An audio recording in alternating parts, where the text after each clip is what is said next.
Hello my dear student, welcome to you my YouTube channel. जैसा कि आज हम आपको जो वीडियो प्रोवाइड करवाने जा रहे हैं, ये वीडियो आपके बहुत ही खास होने वाला है, क्योंकि आज हम इस वीडियो में आपको अलंकार की जितनी भी सारी ट्रिक्स हैं वो अलंकार की ट्रिक आपको इस वीडियो में बताने जा रहे हैं। और हो सकता है कि आप इस वीडियो को देखने के बाद में आपके अलंकार की जो समस्या है वो हमेशा के लिए सॉल्व हो जाएगी।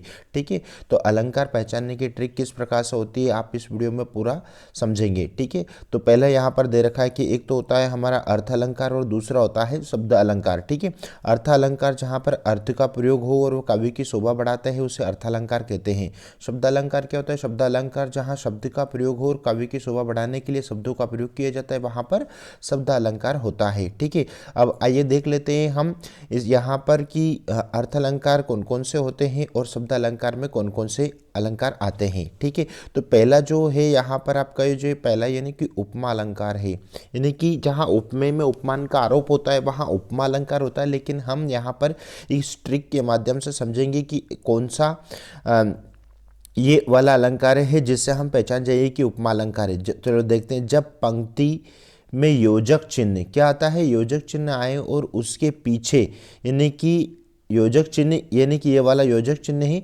उसके पीछे क्या है, से, सा, सी जैसे ये चार शब्द जब भी आते हैं आदि लगा हो तो वहाँ पर हमेशा हमेशा बच्चों वहाँ पर उपमा अलंकार होता है। एक बार फिर सुन लीजिए, जब पंक्ति में योजक चिन्ह है ना आए और उसके पीछे से, सा, सी या जैसे आदि लगा हो तो वहाँ पर हमेशा वहाँ उपमा अलंकार होता है। जैसे उदाहरण देख लीजिए, चांद सा सुंदर मुख, तो यहाँ पर सा के पहले क्या आया है, यानी कि योजक चिन्ह आया है, इसलिए ये कौन सा उदाहरण हो गया, ये हो गया है उपमा अलंकार का उदाहरण हो गया है। दूसरा उदाहरण देख लीजिए, चंद्रमा सा कांति में, मृदु कमल सा कोमल महा, तो यहाँ पर देखो इस शब्द में और इस शब्द दोनों शब्दों में क्या आया है, सा आया है ना, तो इसलिए यहाँ कौन सा अलंकार हो जाएगा, आपका उपमा अलंकार हो जाएगा।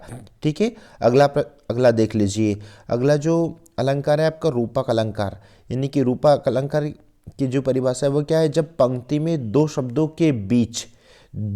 के बीच इसमें योजक चिन्ह तो आएगा लेकिन उसके पीछे सा, सी, से जैसे ये चार शब्द नहीं आएंगे, मतलब ये जो चार शब्द है ना ये चार शब्द नहीं आएंगे, यानी कि योजक चिन्ह तो आपको इसमें भी मिलेगा और है ना, लेकिन सा, सी से जैसे शब्द नहीं आएंगे, यानी कि कोई दूसरा ही शब्द आपको देखने को मिलेगा। ठीक है, दोनों में डिफरेंट है, ध्यान रखना, उपमा और रूपक में ये वाला डिफरेंट है। रूपक में उदाहरण देखेंगे रूपक का, यानी कि चरण रूपी कमल, यह बीती विभावनी जागरी, यानी कि यहाँ पर देखो चरण आ रहा है और रूपी दो है ना, यहाँ पर सा, सी से या जैसे चार शब्द नहीं आ रहे हैं, इसलिए ये किसका उदाहरण हो जाएगा, योजक चिन्ह तो इसमें भी, तो ये उदाहरण हो जाएगा आपका रूपक अलंकार का उदाहरण है।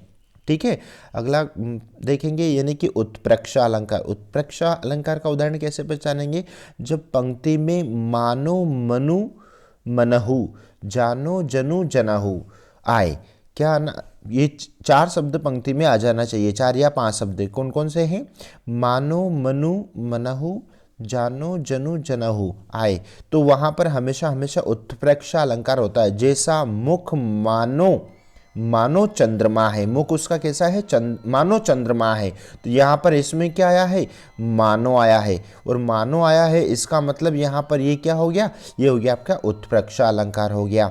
ठीक है, अगला देखेंगे नंबर 4 है आपका अतिशयोक्ति। तो नाम से ही पता चल रहा होगा कि जहाँ पर किसी भी व्यक्ति की अतिशयोक्ति की जाए यानी कि उसके बारे में बड़ा चढ़ाकर वर्णन किया जाए तो वहाँ पर हमेशा आपका अतिशयोक्ति अलंकार होता है। चलो देख लेते हैं, जहाँ किसी व्यक्ति या वस्तु का बड़ा चढ़ाकर वर्णन किया जा रहा हो है ना, तो वहाँ पर हमेशा क्या होता है, अतिशयोक्ति अलंकार होती है, यानी कि व्यक्ति या वस्तु का बड़ा चढ़ाकर उसके बारे में एक्सप्लेन करना, वर्णन करना, तो वहाँ पर हमेशा आपका अतिशयोक्ति अलंकार होगा। उदाहरण देख लेते हैं, चांदी जैसा रंग है तेरा सोने जैसे बाल, भाई रंग उसका कैसा है, चांदी जैसा रंग है, और बाल कैसे, सोने जैसे बाल, यानी कि उसके बारे में बड़ा चढ़ाकर वर्णन किया जा रहा है। देखो अगला दूसरा उदाहरण है, हनुमान की पूंछ में लगन न पाई आग, सारी लंका जरी गई गए निशाचर भाग, भाई हनुमान की पूंछ में आग तो लगी नहीं और आग तो लगी नहीं है और सारी लंका जल गई और जितने भी सारे निशाचर है वो सारे राक्षस निशाचर सारे भाग गए, जो कि ये बड़ा चढ़ाकर वर्णन किया जा रहा है। इसका मतलब ये किसका उदाहरण हो जाएगा? ये उदाहरण हो जाएगा आपका अतिशयोक्ति का उदाहरण हो जाएगा। ठीक है, अगला देख लेते हैं भ्रांतिमान। तो देखो यहाँ पर भी नाम से पता चल रहा है कि नंबर 5 आपका क्या है? भ्रांति अलंकार है।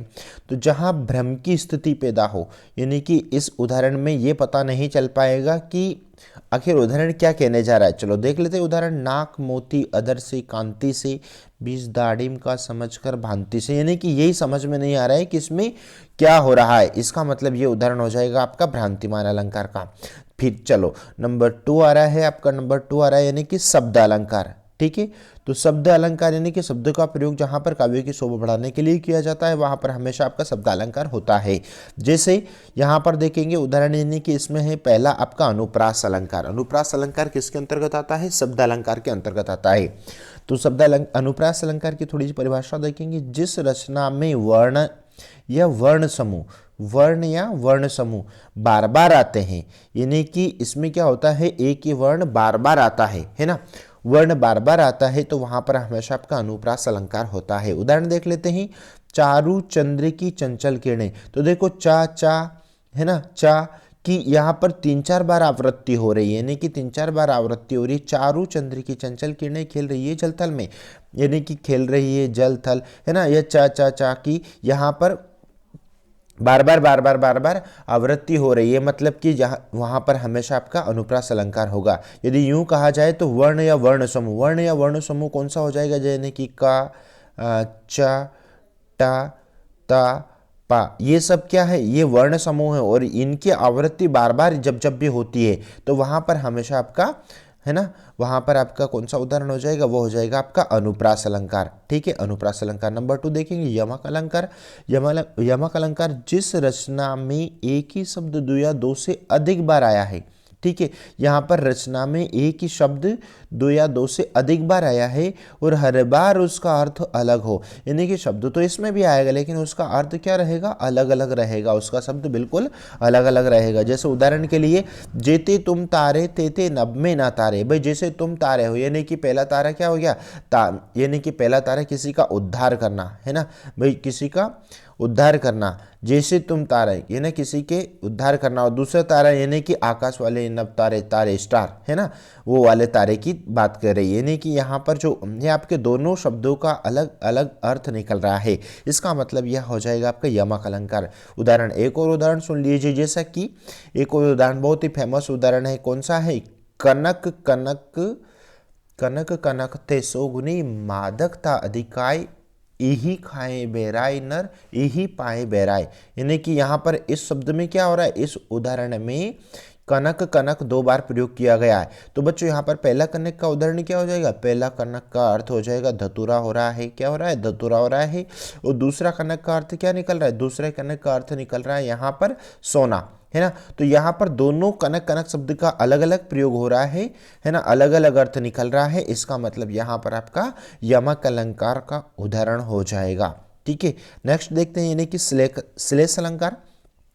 तो श्लेष में क्या होता है कि जहां एक ही शब्द के अनेक अर्थ निकलते हैं, यानी कि इसमें भी क्या होता है? शब्द तो एक ही होता है लेकिन उस शब्दों के अर्थ बार बार अलग अलग निकलते हैं। जैसा कि उदाहरण देख लिए, रहीमन पानी रखिए बिन पानी सब सुन, पानी गए ना उबरे मोती मानस चुन। तो यहाँ पर पानी पानी पानी 3 जगह पर पानी पानी का प्रयोग यहाँ पर इसमें किया गया है। तो पहला जो पानी किया गया है इसका मतलब रहीमन पानी रखी, यानी कि कौन सा पानी? यानी कि क्रांति, है ना, पहला क्रांति क्रांति या कांति वाला।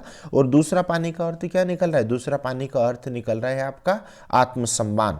दूसरे पानी का क्या अर्थ निकल रहा है? यहाँ पर आत्मसम्मान निकल रहा है। ठीक है, यानी और तीसरा पानी यही वाटर वाला पानी, है ना। तो तीनों पानी के अर्थ अलग अलग निकल रहे हैं। इसका मतलब अर्थात यहाँ पर आपका जो उदाहरण रहेगा, ये उदाहरण आपका श्लेष अलंकार का उदाहरण हो जाएगा।